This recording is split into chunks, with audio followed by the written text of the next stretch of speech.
السلام علیکم ورحمۃ اللہ وبرکاتہ۔ بسم اللہ الرحمن الرحیم، نحمدہ ونصلی علی رسول الکریم، اما بعد۔ اللہ تبارک و تعالیٰ نے انسان کے اندر فطری طور پر بھوک رکھی ہے، لالچ رکھی ہے، مختلف چیزیں جن کو ہم رذائل اخلاق کہتے ہیں، رذیل اخلاق کہتے ہیں، رکھی ہیں۔ حسد رکھ دیا، کینہ رکھ دیا، بغض رکھ دیا، ساری کی ساری چیزیں پائی جاتی ہیں انسان کے اندر، اور ساری کی ساری چیزوں کو ضبط کر کے ختم کر کے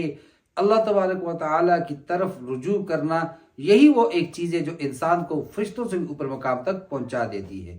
اب انسان کے اندر اللہ تبارک و تعالیٰ نے نفس لگا دیا، ہوس اس کے اندر موجود ہے، اور اس کی وجہ سے وہ طلب ہوتی ہے، اس کو شہوت ہوتی ہے۔ تو اللہ تبارک و تعالیٰ نے اس کو پورا کرنے کے لیے 7 جوڑے بنا دیے، اور قرآن میں بار بار اللہ اس کو ذکر فرما رہے ہیں کہ اللہ تو وہ ذات ہے جس نے تمہیں ایک نفس سے پیدا کیا، پھر اس سے تمہارا جوڑا بنا دیا، لیسکن الیہا، تاکہ تم سکون حاصل کرو۔ تو اللہ نے اس کے حلال ذرائع بھی، خواہش بھی رکھی، اور اس کو پورا کرنے کے اسباب بھی رکھ دیے، اور جائز، حتیٰ کہ اس کے اندر آپ صلی اللہ تعالی وسلم نے فرمایا وَفِي الْفُرُوجِ صَدَقَةٌ، تمہاری شرمگاہوں میں بھی صدقہ ہے، نیکی ہے، ثواب ہے۔ صحابہ کرام حیران کہ اللہ کے حبیب صلی اللہ علیہ وسلم، قربان جائیں ان صحابہ پہ، ایک ایک چیز پوچھ لی تاکہ قیامت تک آنے والے انسانوں کے لیے کسی چیز میں کوئی سوال، کوئی مشکوک بات باقی نہ رہے۔ کہا ہم تو یہ فعل اپنی ذاتی تسکین کے لیے کرتے ہیں، اس میں بھی ثواب ہے؟ فرمایا ہاں، اگر حلال جگہ نہ ہوتی تو حرام پہ لگتی، تو ظاہر سی بات ہے حرام سے بچنا خود ایک صدقہ ہے، نیکی ہے، لہذا تمہاری شرمگاہوں کے اندر بھی ثواب صدقہ ہے۔ اور دوسری طرف کوئی آدمی اگر اسلام کے قوانین کے، شریعت کے قوانین کے، بلکہ میں کہوں گا انسانیت کے خلاف عمل کرے، یعنی وہ شادی چھوڑ کر اپنی ضرورت کو پورا کرے، یا خواہ وہ ہومو سیکس کی صورت ہو یا کوئی بھی صورت ایسی بنتی ہے، وہ زنا کی بنتی ہے، وہ طائفوں کے پاس جانا ہے، یہ کہنا کہ جب دودھ مل رہا ہو تو بھینس پالنے کی کیا ضرورت ہے، اللہ رب العزت معاف فرمائے، ایسے کفریہ کلمات بھی نہیں کہنے چاہیے۔ تو اب جب کہ اس کی ضرورت کو پورا کرنے کے لیے جائز راستے تھے، ان کو چھوڑ کر شریعت کو، بلکہ انسانیت کو چھوڑ کر غیر انسانی طریقے پر وہ چل رہا ہے، تو پھر ایسے لوگوں کا انجام دنیا اور آخرت دونوں میں برا اور رسوائی کی طرف لے کر جانے والا ہوتا ہے۔ جب انسان نے ایسے عمل کو اپنا لیا انسان کی حد تک، تو پھر اس کے لیے شریعت میں سزا مقرر ہے۔ اگر تو وہ شادی شدہ ہیں تو ان کو ثابت ہو گیا، 4 گواہ بھی مل گئے، اور گواہ بھی ایسے جنہوں نے اس طرح دیکھا کہ ان دونوں کو جیسے سرمچو سرمدانی کے اندر ہوتا ہے، اس کیفیت کے اندر دیکھ دیا، پھر تو چاروں کی گواہی کے بعد وہاں پر حد جاری کی جائے گی۔ اور اگر ایسا نہیں تو پھر ان پہ تعزیرات لگیں گی، اور اگر وہ شادی شدہ نہیں ہے تو پھر ان کے لیے الگ کوڑوں کی سزا شریعت نے رکھتی ہے۔ یہاں تک تو بات آ گئی انسان کے ساتھ، مرد کی کسی عورت کے ساتھ بدفعلی کی سزا، اور اگر مرد کی مرد کے ساتھ، عورت کی عورت کے ساتھ، جس کو ہم ہومو سیکس کہتے ہیں، لیسبینز کہتے ہیں، تو اس صورت میں الگ ویڈیو میں عرض کر چکا ہوں، یہ چونکہ یہ باتیں بار بار کرنا بھی مناسب نہیں، بے حیائی کی طرف ہی لے جانے والی چیزیں ہوتی ہیں، لیکن بولنا پڑتا ہے، کہنا پڑتا ہے، عجیب عجیب سوالات ہمارے پاس آتے ہیں۔ تو بہرحال ایسی صورت میں مرد کے ساتھ مشغول ہو تو آپ صلی اللہ تعالی وسلم فرمایا گویا اس طرح ان کو نیزہ مارو کہ دونوں پرو دیے جائیں، جس طرح تکے ہم سیخ کے اندر پرو دیتے ہیں، فاعل اور مفعول دونوں کے ساتھ یہ کام کر دیا جائے۔ اب آتے ہیں اس شخص کی طرف جو نعوذ باللہ اینیمل سیکس، یعنی جانوروں سے اپنی ضرورت کو پوری کرتا ہو، اس کے بارے میں کیا اس پر حد زنا لگے گی یا نہیں؟ ایسا شخص جو جانور کے ساتھ اب بدفعلی کرتا ہے تو شرعی طور پر اس پر حد زنا نہیں جاری کی جائے گی۔ حد زنا، دیکھیے اصل میں زنا پر اتنی سخت سزا کیوں ہے؟ وہ ہے بچے کے نسب کو محفوظ رکھنا۔ ایک آدمی نے زنا کر دیا، عورت پیٹ سے ہو گئی، بچہ پیدا ہو گیا، تو یا تو معاشرے کے ڈر سے وہ اس کو قتل کر دے گی، کئی مرتبہ ایسا ہوتا ہے بچہ جو ہے وہ کسی غربت کی وجہ سے، اللہ معاف کرے، یہ بعض اوقات بدنامی کے ڈر سے پیدا ہوا بچہ ایک دن کا میں باہر چوراہوں پر، روڈ پر کہیں پڑا ہوا مل جاتا ہے، اور بعض اوقات ایسا ہوتا ہے کہ وہ اس کو سرے سے قتل ہی کر دیتے ہیں۔ اب جب کہ بدنامی کا ڈر اور اس وجہ سے پھر جب بچے کے تلف کرنے کا ڈر ہے، تو شریعت نے سزا بھی پھر اتنی زیادہ سخت رکھی ہے تاکہ نسب محفوظ رہے۔ طلاق کے بعد عدت دے دی تاکہ نسب محفوظ رہے، جبکہ جانور کے ساتھ بدفعلی کرنے پر اولاد تو پیدا ہونی نہیں ہے، لیکن کام تو حد درجہ انسانیت کی سطح سے کم تر یعنی ذلیل ترین حرکتوں میں آپ کہہ دیں، جتنا آپ اس کو برا کہہ سکتے کہہ دیں، اگر کسی نے جانور کے ساتھ کر دیا تو پھر ایسے جانور کا کیا کیا جائے گا۔ اور اس پہ مجھے وہ ایک سنا ہوا لطیفہ یاد آ گیا کہ کوئی آدمی گیا اور پوچھا کہ مسئلہ پوچھا کہ ہمارے گھر کے اندر ایک دمبی تھی اور ہمارے بچے سے غلطی سے اس کے ساتھ جو ہے اس نے غلط کاری کر دی، اب کیا کریں؟ انہوں نے کہا استغفر اللہ، اب تو یہ دمبی جو ہے کسی قابل نہیں رہی ہے،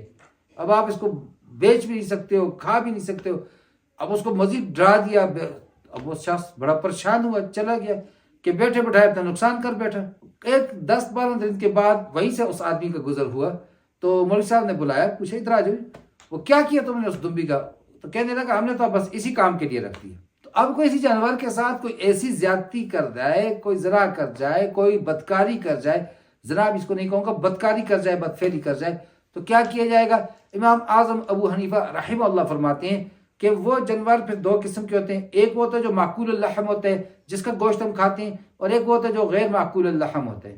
وہ جانور جو معقول اللحم ہے جس کا گوشت ہم کھاتے ہیں، گائے ہے، بکری ہے، دمبا ہے، دمبی ہے، وٹ ایور جو حلال جانور ہیں، تو ایسے جانور کو ذبح کر کے اس کا گوشت کھانا جائز ہے۔ لیکن ظاہر سی بات ہے اگر آدمی کو پتہ ہو تو کس کی طبیعت کرے گی ایسے جانور کو کھانے کی۔ اور دوسری جانور کس قسم ہوتی ہے جو غیر معقول اللحم ہو، جن کا گوشت نہیں کھایا جاتا، تو ان کے لیے یہ ہے کہ ان کو ذبح کر دے اور ذبح کرنے کے بعد ان کو جلا دیا جائے۔ لیکن ایسا نہ ہو کہ جانور تو میرا تھا اور کسی اور نے پکڑ کے ذبح کر دیا، جلا دیا۔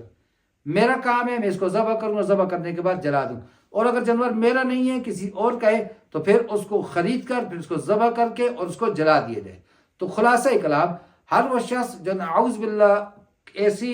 بدفعلی کر دے، کسی جانور کے ساتھ کوئی بدکرداری کر دے، تو اس صورت میں اس شخص پر تعزیر تو لگے گی، حد زنا اس کے اوپر نہیں لگے گی۔ اور جبکہ ایسا جانور جس کے ساتھ بدفعلی کی گئی تو اب اس میں پھر 2 قسمیں ہیں، ایک وہ جس کا گوشت کھایا جاتا ہے، ایک وہ جس کا گوشت نہیں کھایا جاتا۔ اگر وہ معقول اللحم ہے جس کا گوشت کھایا جاتا ہے تو امام اعظم ابو حنیفہ رحمہ اللہ کے نزدیک اس کو ذبح کر کے اس کا گوشت کھانا بالکل جائز ہے۔ ایسا جانور جو غیر معقول اللحم ہے تو امام صاحب کے نزدیک ایسے جانور کو اپنا ہے تو ذبح کر دے اور اس کو جلا دے، کسی اور کا ہے، مثال دیتا ہوں میرے پاس اس نے سنبھالنے کے لیے رکھا ہوا تھا تو پھر اس کو اس سے خرید کر ذبح کر دے اور جلا دے۔ بہرحال اب ایسی چیزوں کی نوبت کب آیا کرتی ہے؟ جب معاشرے کے اندر شادیوں کو مہنگا کر دیا جاتا ہے، شادیوں پر